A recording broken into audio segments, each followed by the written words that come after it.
Today I'm going to be talking to you about shrinking a stamp design. So it's kind of like doing that. You're kind of creating like a cross design with your fingers, and you're just going to pick up the image.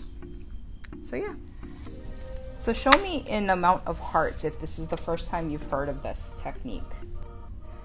Squish, press down firmly and evenly, as even as you can. And there you go. And let's see if I can kick this the old school way, because, you know, of course you can't see through with this kind of stamper. So I'm going to actually press my nail into the design, and let's see how that comes out. There you go. I'm so happy about the way that this is turning out, because I thought it was going to be crap. I'm pretty proud of myself, actually. Wow, that's so awesome. Can you tell me how many of you actually do this technique?